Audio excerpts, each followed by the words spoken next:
Imagine you have 5 minutes to evacuate your house. What do you bring with you? Do you even know what to do? This is exactly the conundrum I aim to discuss. When we look at school curriculums in this day and age, we see how we have fire and lockdown drills, and that is a normal occurrence since the time we were in kindergarten. And many schools offer special elective programs, such as EMT programs and opportunities to receive various certifications, such as AED and CPR. But the vast majority of schools don't teach disaster preparedness strategies for catastrophic events in their respective areas. And this is at the core of how we can decrease detrimental disaster effects. I first began my work with disaster preparedness a few years ago, when I was selected to be on the FEMA Region 9 Youth Preparedness Council. Region 9 is home to a variety of disasters, as it includes Arizona, California, Nevada, Hawaii, and many of the US island and tribal nations, such as American Samoa and Guam. Before then, I had never seriously thought about natural disasters and how, for example, in Arizona, extreme heat could even be one.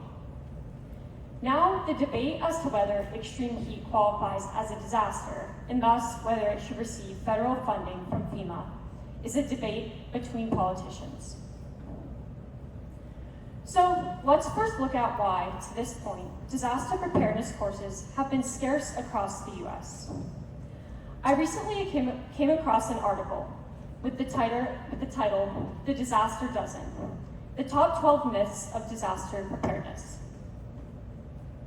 Number 9 was, if preparedness was really important, it would be taught in schools. The truth is, disaster preparedness really is that important.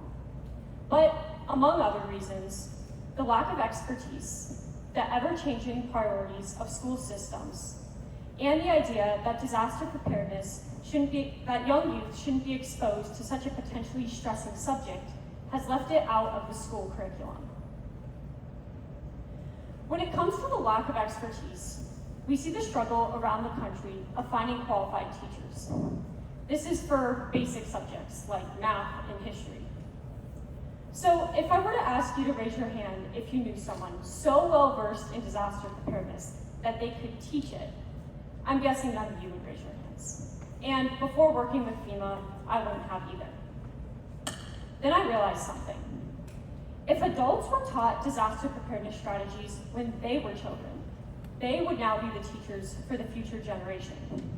This chain reaction is exactly what is needed, yet it seems it hasn't even begun. The second pitfall is the ever-changing priorities of school systems. Inevitably, school curriculums have been based on precedents and what has historically been needed to succeed in the workforce. And 50 years ago, I think we could all agree that disaster preparedness definitely ranked lower than other core classes. However, just in the last month, we have seen the disastrous effects of the wildfires in Maui and Hurricane Hillary in Mexico and California.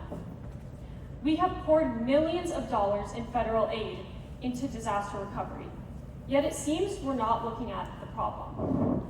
It's like buying a new car that doesn't have brakes. We can continue to put a large amounts of federal money into disaster relief, but if we don't prepare and learn from the previous disaster, this will be an endless cycle.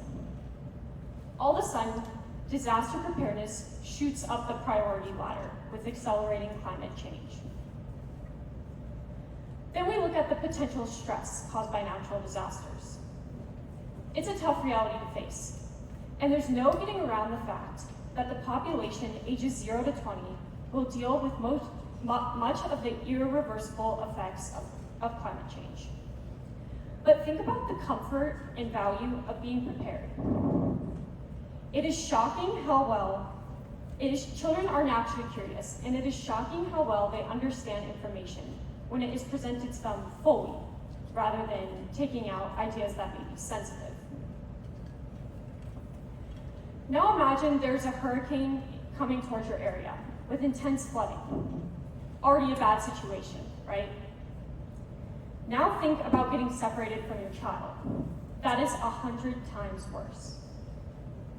While it is not uncommon for children to be separated from their parents during disasters, I think we could all agree we would feel more comforted, if, at least by emergency situation standards, if children knew how to seek help or had a preparedness kit with them.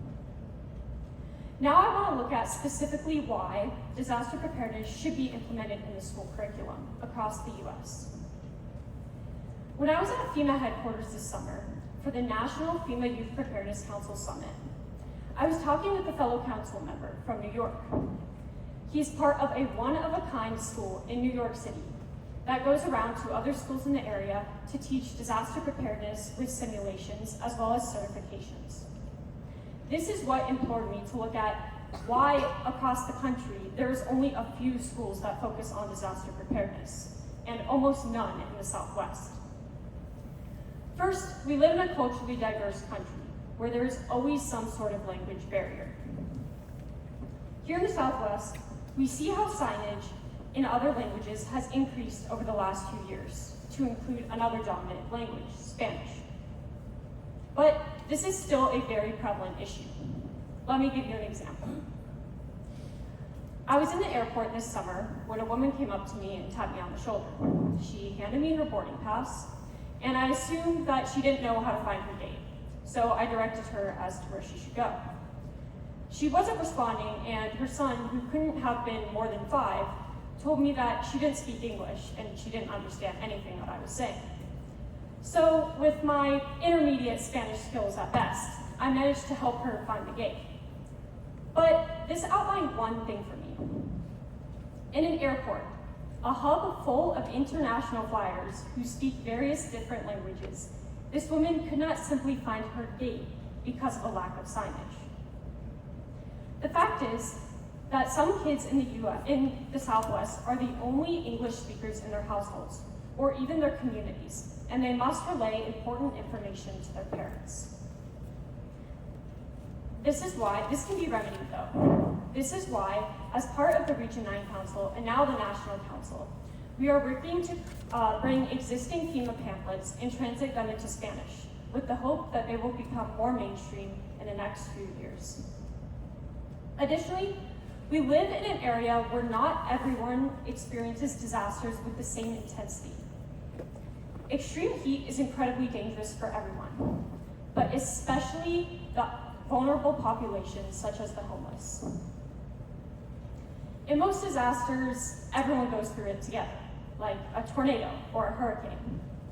But in Arizona, extreme heat allows the house population to live comfortably during the summers, with over 98% of houses in Arizona having some sort of cooling or air conditioning system, while thousands of the unhoused die each year due to heat-related illnesses. This is such a large disparity that Arizona has been working closely with FEMA to have it recognized as to have extreme heat recognized as a natural disaster. This would increase funding and allow FEMA personnel to assist the unhoused. While shelters have temporarily improved this crisis in downtown Phoenix, we are forgetting about the rural areas and the reservation. There's no quick solution, but with the help of FEMA funding and more organizations joining the cause, hopefully diversifying into various geographical areas, we can reverse the effects of heat-related illnesses and deaths. The weather isn't going to change, so we must adjust. I hope this discussion has raised awareness about a topic that has become all too common in the last few years: natural disasters and how we can face the reality. I leave you today with FEMA's mission: helping people before, during, and after disasters. So let's build a prepared future in the face of climate change by devising mitigation strategies, allowing us to focus on the during and after in disasters. Let's act, not react. Thank you.